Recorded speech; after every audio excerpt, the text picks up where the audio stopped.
Subic Grand Sis Resort, mga kabihero. So ito po yung biyahe natin nung nakaraang linggo.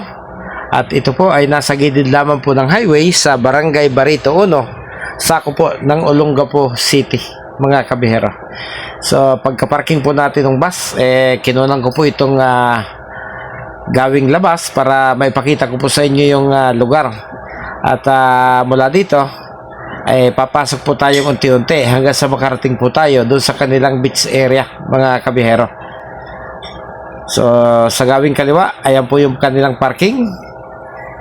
May nauna po sa ating bus, tayo po yung nasa likuran.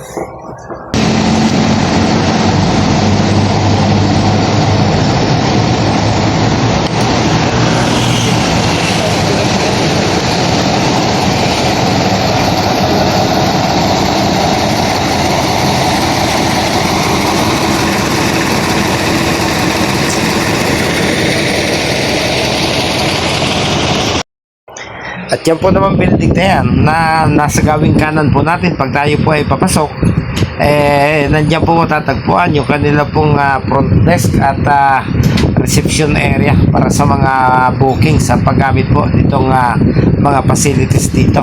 At at the same time, yan po sa mismong building din na yan, may nakasabay po tayo kaninang mga nakaparking dito na diyan naman po idadaos yung reception ng isang kasalan, mga kabiyahero.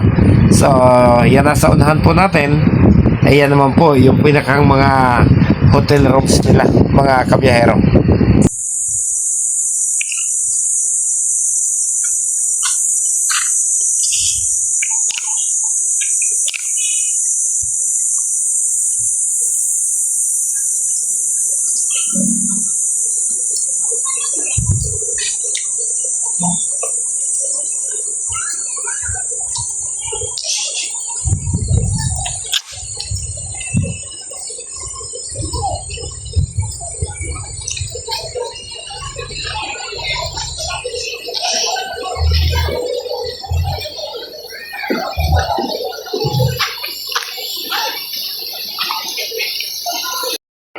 Bago po tayo dumating sa pinakang mismong beach area nila, mga kabihero, ay mayroon din po silang swimming pool dito po sa gawing kaliwa. Kaya dalawa yung inyong pagpipilian.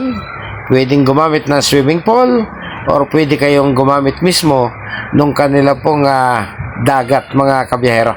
So dyan sa kanan, mayroon po dyan isang para silang maraming table, parang common area po para sa kainan. Mayroon din po tayo nakikitang parang mini store dito po sa gawing kanan para hindi na po kayo lumabas. At dito po sa gawing kaliwa ay may mga outdoor table and chair din po na magagamit yung mga guest pag dito po magtutungo, mga kabiyahero. At ito na po yung kanilang pinakang beach area, mga kabiyahero. Napakalinis, napakaganda ng buhangin, pino.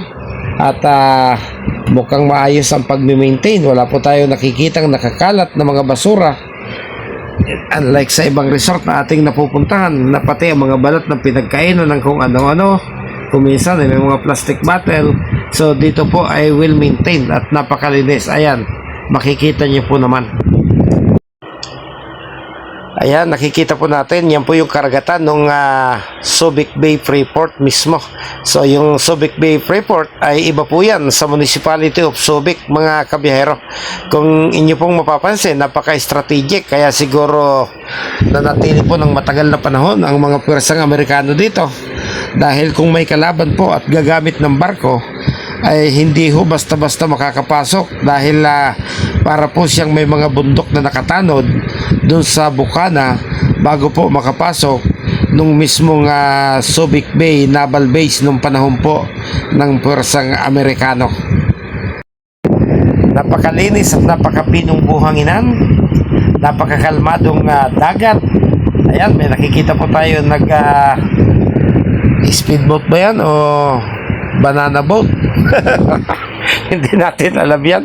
So posibleng isa po ito sa inyong pwedeng mapagpilian kung kayo po may mga plano na humabol ngayong summer sa pagre-resort, mga kabiyahero.